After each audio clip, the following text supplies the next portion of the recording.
Alors, chers frères et sœurs, je voudrais vous aider aujourd'hui à renouveler votre foi, votre confiance en Jésus, dans cette situation si particulière que nous vivons aujourd'hui.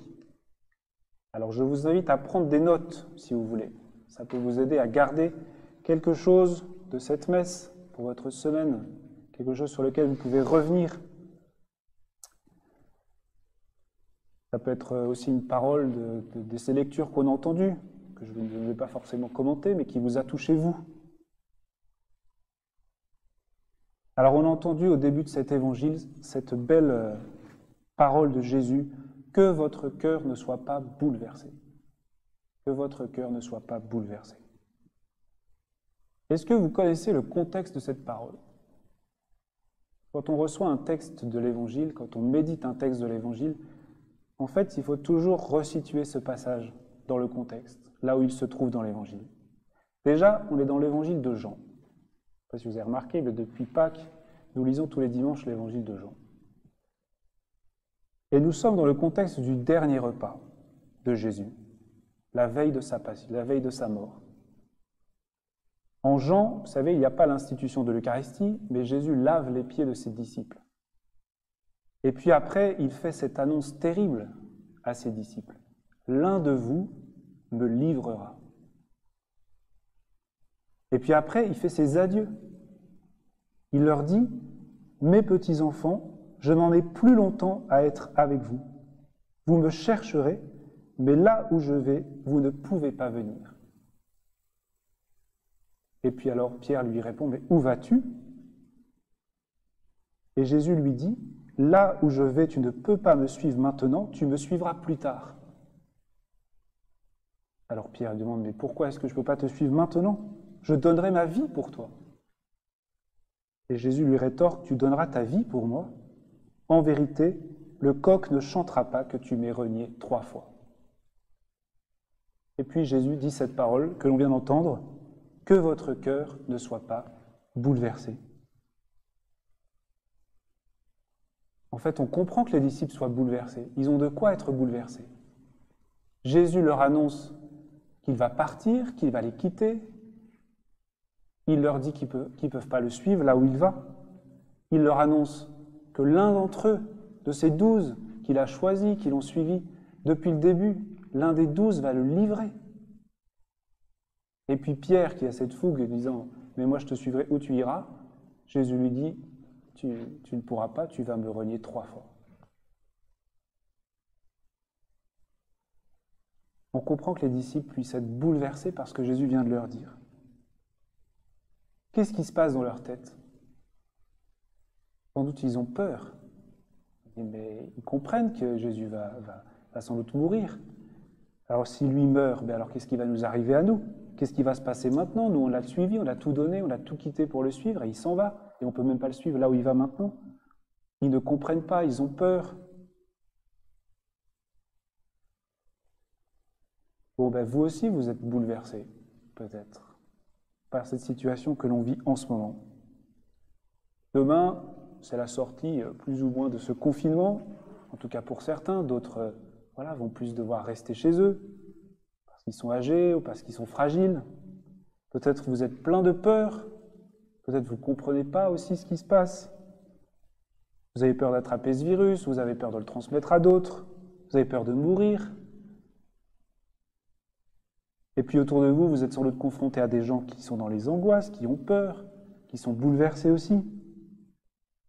Il y en a d'autres, ils n'ont pas forcément peur, mais peut-être ils sont dans le déni aussi de la réalité, de ce qui se passe en ce moment.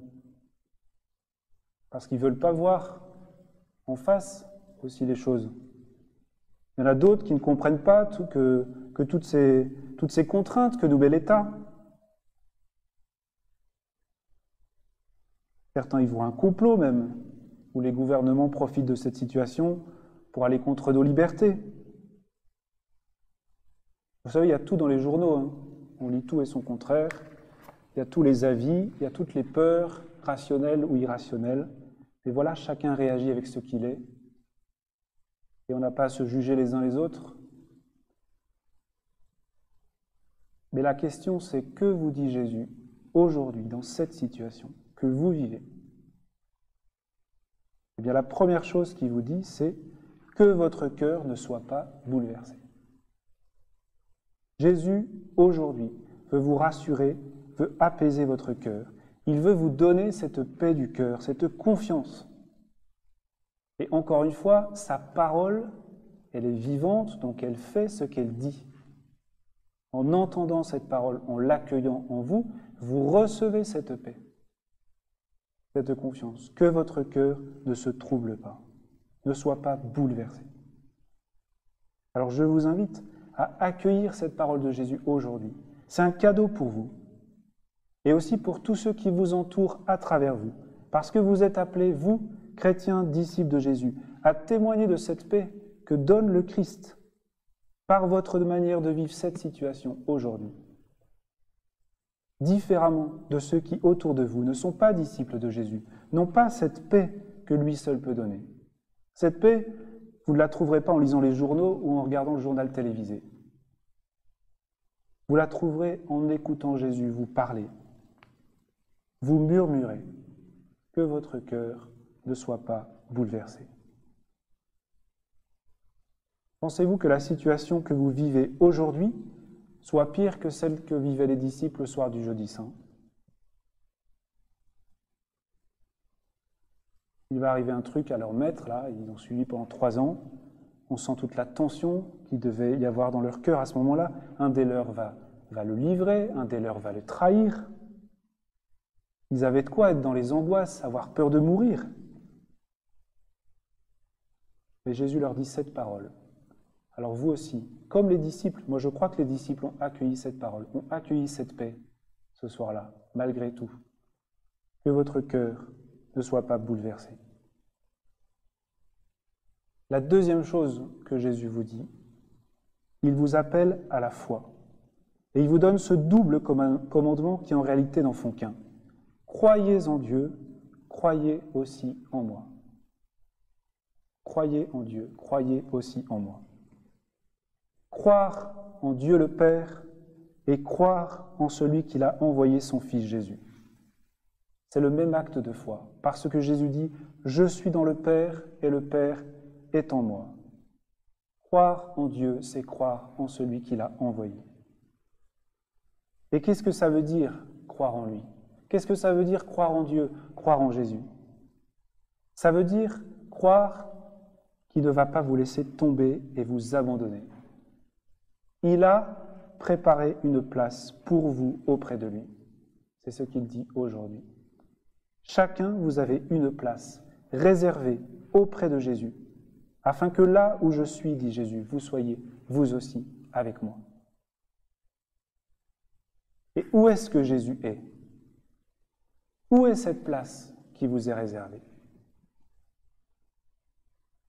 Bien, Jésus dit, dans la maison du Père, dans la maison de mon Père. C'est là que demeure Jésus. Je suis dans le Père. Vous voyez, c'est son lieu, c'est sa patrie, c'est son refuge, c'est sa maison. Le cœur du Père. Alors vous, frères et sœurs, c'est où votre patrie? C'est où votre maison? C'est où le lieu où vous avez envie d'être? Le lieu où vous êtes bien, où vous êtes en paix, en sécurité, où la peur, l'inquiétude, les soucis disparaissent. Pour lui, Jésus, c'est dans la maison du Père, c'est dans le cœur du Père, c'est dans le Père.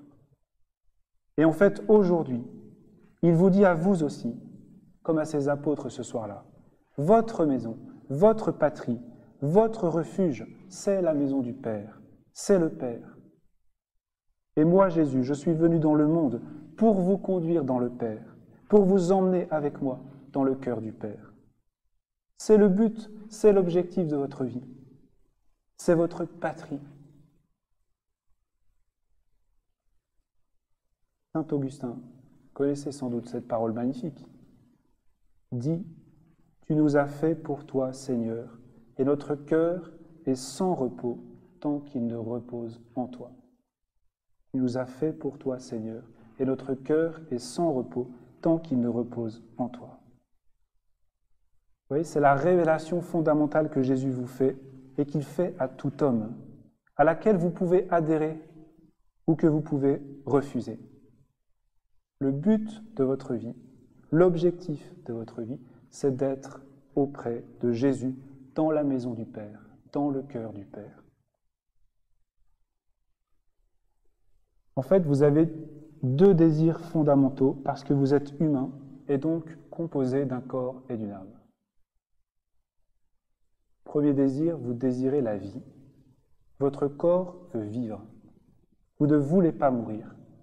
Vous avez peur de mourir, car votre corps est fait pour la vie. Deuxième désir, vous désirez la vérité. Parce que votre âme, votre esprit cherche cela.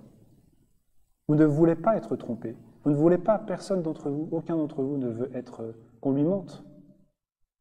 Votre âme est faite pour la vérité. Et Jésus vous dit aujourd'hui, moi, je suis la vérité et la vie.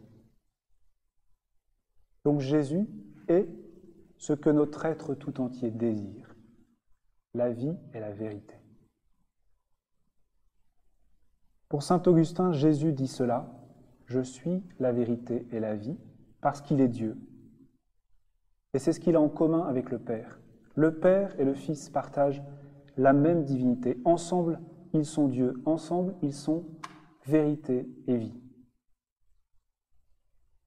Mais Jésus ajoute qu'il est le chemin. Il est le chemin qui conduit à la vérité et à la vie. Il est le chemin qui conduit à Dieu, le chemin qui conduit à cette maison où avec le Père, il est vérité et vie. Pourquoi est-il le chemin? Il est le chemin parce qu'il a pris notre humanité, parce qu'il s'est fait homme. Lui qui est Dieu, il s'est fait homme. Il est descendu dans l'humanité pour remonter au Père avec l'humanité. Il est le chemin parce qu'il a fait le pont entre Dieu et les hommes, parce qu'il est cette échelle entre le ciel et la terre. Il est descendu pour nous emmener avec lui dans le Père. Donc Jésus est le chemin que vous avez à emprunter entre chacune de vos maisons là où vous êtes confinés et la maison du Père. Dieu est invisible. La vérité et la vie sont invisibles.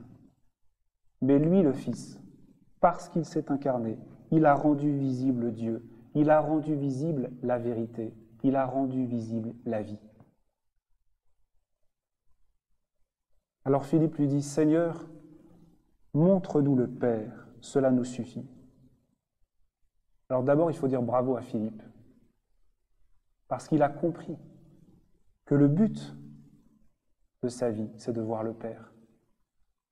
Il a adhéré à ce que Jésus a dit. Si chacun de nous, si chacun de vous, vous pouviez dire, Seigneur, montre-moi le Père.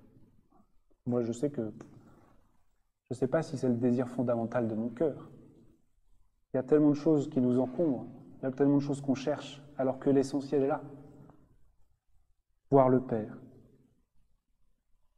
Et le problème, c'est que Philippe dit à Jésus, montre-nous le Père.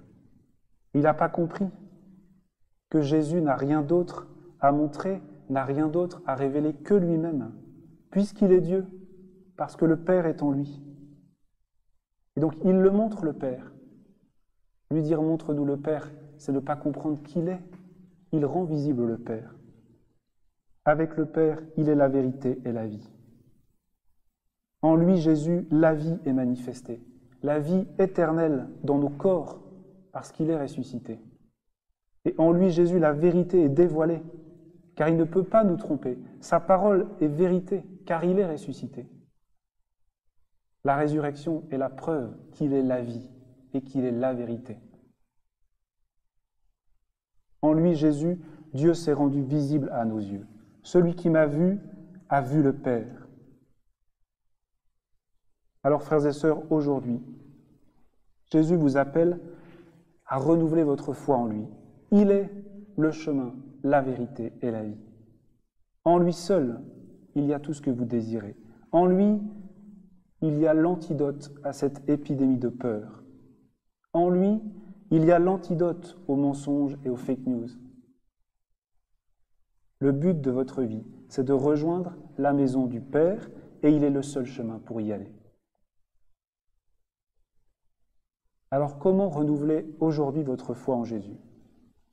On a entendu dans la deuxième lecture cet appel tout simple de Saint Pierre, « Approchez-vous du Seigneur Jésus. » Approchez-vous du Seigneur Jésus.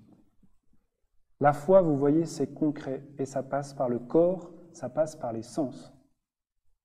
Alors je vous invite à une chose toute simple aujourd'hui, c'est de regarder Jésus. Vous approchez de lui, en le regardant. Vous savez, dans les premiers siècles de l'Église, il y a eu une querelle pour savoir si on pouvait représenter Jésus en peinture ou pas, si on pouvait le représenter, si on pouvait faire des icônes. Parce que on peut pas représenter Dieu normalement. La foi juive, c'est un blasphème. On ne peut pas représenter Dieu. Ce serait le limiter, ce serait en faire une idole. Mais nous croyons en l'incarnation. Dieu s'est fait homme. Alors, en Jésus, Dieu s'est rendu visible, il a pris notre chair. Donc, nous pouvons le représenter. Nous pouvons vraiment peindre le visage du Christ, peindre le visage de Dieu, parce qu'il s'est fait chair, parce qu'il s'est approché de nous. Donc, on peut vénérer une icône. Et en vénérant l'image de Jésus, en m'approchant de cette image, en regardant l'image, en fait, je m'approche, évidemment, je vénère et je regarde la personne de Jésus lui-même qui est représentée. Ce n'est pas l'image que je vénère, c'est la personne qui est représentée. Donc vous savez, à la communion, on fait un zoom sur cette belle icône-là de Jésus ressuscité qui est au pied de l'autel. Alors à ce moment-là, comme vous ne pouvez pas communier sacramentellement, eh bien je vous invite à regarder cette icône et à regarder Jésus. Et puis vous pourrez le refaire dans la journée, si vous avez une icône chez vous ou une image du Christ, ou dans la semaine. Et puis en le regardant, je vous invite à deux choses. D'abord, vous allez lui dire les peurs qui habitent votre cœur, ce qui vous inquiète, vos soucis, aussi les doutes peut-être.